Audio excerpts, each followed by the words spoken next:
Hey guys, welcome back. In this video, I'm gonna show you how to delete draft posts on Instagram. Let's get started. Firstly, open up your Instagram app and click the plus sign button at the bottom part of your screen and then select drafts. And then there you'll see all the drafts that you have currently.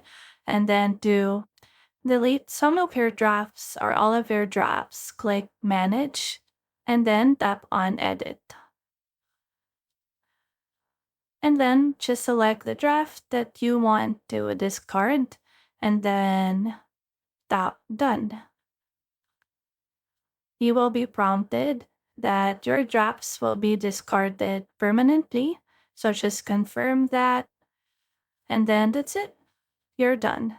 If you have found this video helpful, simply leave a like below or subscribe because it helps me reach more people. See you soon!